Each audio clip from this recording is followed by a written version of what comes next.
హాయర్స్ welcome to our channel. మనతో పాటు దాము బాలాజీ గారు సీనియర్ జర్నలిస్ట్ ఉన్నారు. వారితో ఒకసారి మాట్లాడదాం. సార్ నమస్కారం sir. Sir Pakistan army chief Asif Munir కి ప్రమోషన్ దొరికింది సార్. ఫీల్డ్ మార్షల్ గా ఇప్పుడు ఆయన్ని పిలుస్తున్నారు. అతనికి కంప్లీట్ గా పాకిస్తాన్ మీద పట్టు ఉంది. అతను చెప్పినట్టుగా కూడా వినే అవకాశం అయితే ఉంది. అసలు అటువంటి ఈయనకి ఇప్పుడు ప్రమోషన్ దొరకడాన్ని ఏ విధంగా చూడొచ్చు అంటారు? దీని దేనికి సంకేతం? మళ్ళీ ఇతను ఏమన్నా యుద్ధాన్ని మొదలు పెడతారా? ఎందుకంటే సీజ్ ఫైర్ అనేది కూడా తాత్కాలికంగా ఉన్నది మాత్రమే చెప్పారు. మళ్ళీ యుద్ధం వచ్చే ఛాన్స్ ఏమన్నా ఉన్నాయి? ఏమన్నా ప్రొవోక్ చేసే అవకాశం ఉందా? ఇప్పుడు కొత్త పరిణామం చోటు చేసుకుంది పాకిస్తాన్లో. అదేంటంటే ఇప్పుడు పాకిస్తాన్కి చీఫ్ ఆఫ్ ఆర్మీ స్టాఫ్ అంటారు, COAS, చీఫ్ ఆఫ్ ఆర్మీ స్టాఫ్గా ఉంటున్న జనరల్ ఆసిఫ్ మునీర్, ఆయనకు ఒక ప్రమోషన్ అనేది గవర్నమెంట్ ఇచ్చింది. పాకిస్తాన్ గవర్నమెంట్, పాకిస్తాన్ ప్రధానమంత్రి షహబాజ్ షరీఫ్, తర్వాత ఆసిఫ్ అలీ జర్దారీ పాకిస్తాన్ ప్రెసిడెంట్, వీళ్ళిద్దరు కలిసి దాన్ని శాంక్షన్ చేశారు. ఇది క్యాబినెట్ మీటింగ్లో కూడా ఓకే చేశారు. ఆయనకి ఫీల్డ్ మార్షల్ అని, ఇది మిలిటరీలో అత్యున్నతమైన బిరుదు. ఇది 60 ఏళ్ళుగా ఎవరికి ఇవ్వలేదు. అంతకుముందు 59లో 1959లో అయూబ్ ఖాన్కి మాత్రమే ఇచ్చారు. ఇదేంటంటే ఇప్పుడు ఈయనకి ఎందుకు ఇచ్చారంటే, ఇండియాకు పాకిస్తాన్కి మధ్యగా జరిగిన యుద్ధం, దాన్ని వాళ్ళు మార్కా-ఈ హక్ అని పిలుస్తారు పాకిస్తాన్ వాళ్ళు యుద్ధాన్ని. ఈ మార్కా-ఈ హక్ అనే యుద్ధంలో ఈయన అత్యున్నతమైన కరేజ్ చూపించాడు, ధైర్య సాహసాలు ప్రదర్శించాడు, అట్లాగే హై స్ట్రాటజీ వ్యూహాల్ని గొప్పగా రచించాడు, ఇండియాని ఓడించాడు అని చెప్పి ఈ బునియాన్ ఎన్ మార్సూస్ అనే ఆపరేషన్ని డిజైన్ చేసింది. ఇండియాని ధీటుగా ఎదుర్కొన్నది. ఇండియా డిఫెన్స్ సిస్టమ్ని దెబ్బతీసి ఇండియన్ ఎయిర్క్రాఫ్ట్స్ని, రాఫెల్స్ని కూడా కూల్చాడు. కాబట్టి సక్సెస్ఫుల్గా ఇండియాని దెబ్బతీసినందుకు గాను, ఈ యుద్ధంలో విజయం సాధించినందుకు గాను పాకిస్తాన్ ఆర్మీ చీఫ్కి ఈ ఫీల్డ్ మార్షల్ అనే బిరుదు ఇచ్చినట్టుగా వాళ్ళు ప్రకటించారు.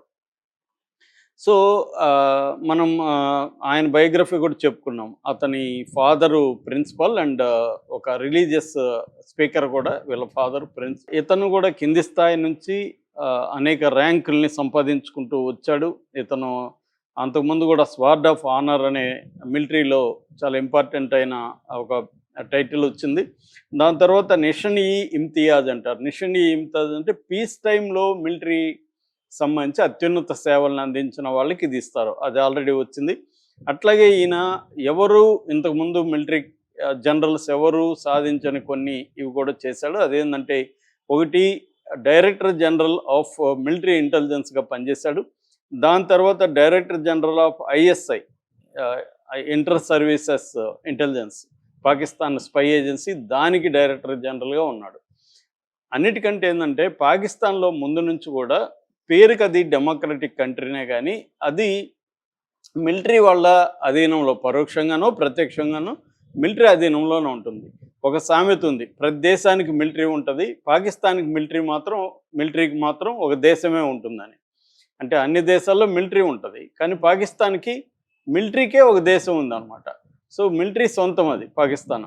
మొత్తం 77 ఏళ్ళు పాకిస్తాన్ ఏర్పడి అయితే అందులో 33 సంవత్సరాలు డైరెక్ట్గా మిలిటరీ పరిపాలన ఉండింది, మిగతా ఇండైరెక్ట్గా మిలిటరీ పరిపాలనలోనే ఉంటుంది. సో వీళ్ళల్లో కొంతవరకు ఇమ్రాన్ ఖాన్ ఉన్నప్పుడు కొంత గట్టిగా ఇమ్రాన్ ఖాన్ సివిల్ అడ్మినిస్ట్రేషన్ని స్ట్రాంగ్గా ఉండాలని ట్రై చేశాడు. కానీ ఇతన్ని క్యాపబిలిటీస్ తెలియకుండా ఇమ్రాన్ ఖాన్ ఇతనితో ఢీకొని చివరికి జైలు పాలవ్వాలని పరిస్థితి. ఎందుకంటే ఇతన్ని ISIలో ఉన్నప్పుడు ఇమ్రాన్ ఖాన్ వాళ్ళ భార్య ఒక కుంభకోణంలో ఇరుక్కుందని ఇతను ఫైల్స్ తీసుకెళ్ళి ఆసిఫ్ మునీర్ ఇమ్రాన్ ఖాన్కి చూపించాడు. బ్లాక్మెయిల్ చేద్దాం అనుకున్నాడు. ఇమ్రాన్ ఖాన్ కోపం వచ్చి అతన్ని ఆ పదవుల నుంచి పీకేశాడు.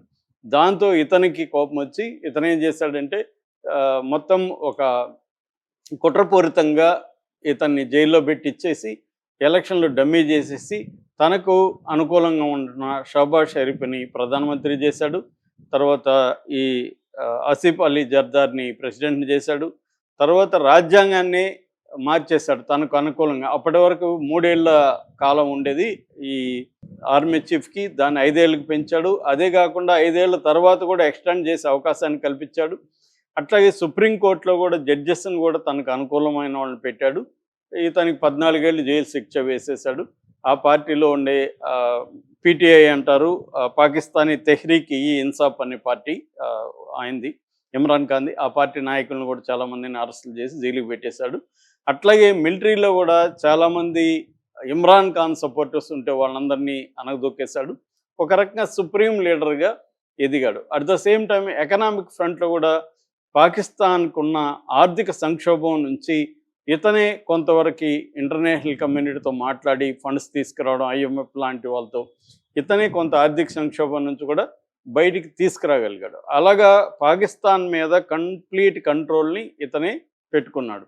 అయితే ఏమైందంటే గత కొంతకాలంగా ఇతనికి వ్యతిరేకత అనేది కూడా పెరిగింది. ఈ ఇమ్రాన్ ఖాన్ పార్టీ వాళ్ళు ఎంత నిర్బంధం ఉన్నా కూడా వందల వేల మంది వీధుల్లోకి వచ్చి మిలిటరీని ధిక్కరించి వాళ్ళు ఊరేగింపులు చేయడం, వీధుల్లో ధర్నాలు చేయడం, వైలెంట్ ప్రొసెషన్ చేయడం ఒక పక్క జరుగుతుంటే, మరోపక్క బలూచిస్తాన్ లిబరేషన్ ఆర్మీ ఆధ్వర్యంలో అక్కడ బలూచిస్తాన్ పోరాటం అనేది చాలా స్ట్రాంగ్గా ఉంది.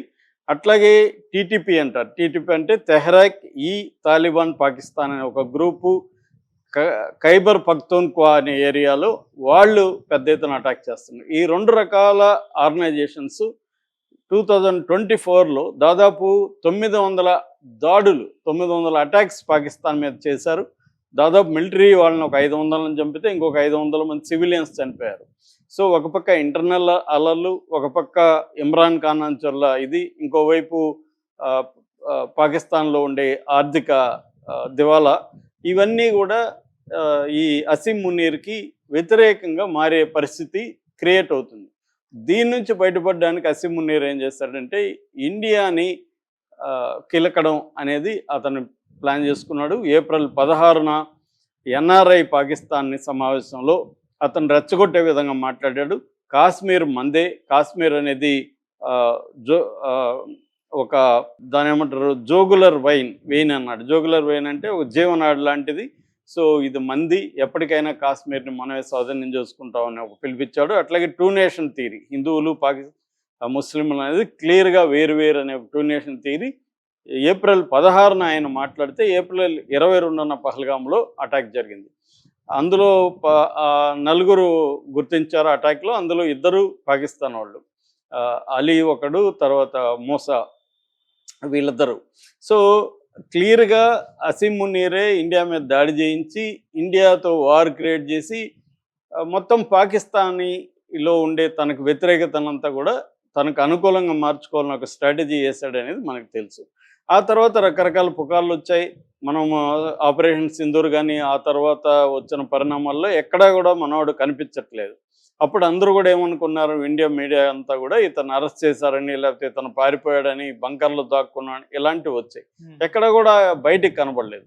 కానీ అంతర్గతంగా అతను వ్యూహాలు రచిస్తున్నట్టుగా ఇప్పుడు అర్థమవుతుంది. ఎందుకంటే అతను అరెస్ట్ కాలేదు, పారిపోలేదు. క్లియర్గా అతను పాకిస్తాన్లో విన్నర్గా నిలిచాడు. అతని గోల్ అయితే నెరవేరింది. అతనికి ఇప్పుడు అందరూ కూడా సపోర్ట్ చేయాలని పరిస్థితి. 60 ఏళ్ళుగా లేని ఫీల్డ్ మార్షల్ బిరుదును కూడా అతను పొందగలిగాడంటే అతని స్కీమ్ ఏదైతే వేశాడో ఇండియాతో గొడవ పెట్టుకొని ప్రపంచవ్యాప్తంగా తను పాపులర్ కావడం, పాకిస్తాన్లో ఉండే దాదాపు అతనికి 40% ప్రజల్లో వ్యతిరేకత ఉంది. దానంతా కూడా ఇప్పుడు ఆ వ్యతిరేకతను అణచివేయగలిగాడు. మిలిటరీలో కూడా కొంతమంది రిజైన్ చేసేసి వెళ్ళిపోయే పరిస్థితి క్రియేట్ అయింది. కొంతమందిని అరెస్ట్ చేశారు. జనరల్ షాహిర్ షంషద్ మీర్జా అనే ఒక జనరల్ని కూడా ఇతను అరెస్ట్ చేసినట్టు వార్తలు వస్తున్నాయి. ఏదేమైనా ఇతనికైతే సుప్రీం కంట్రోల్ ఉంది పాకిస్తాన్ మీద అనేది మనకు అర్థమైంది.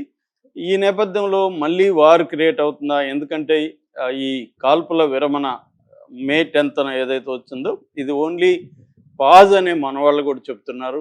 ఈవెన్ మన డిఫెన్స్ మినిస్టర్ రాజ్నాథ్ సింగ్ కూడా ఆపరేషన్ సింధూర్ ఆగిపోలేదని చెప్తున్నాడు.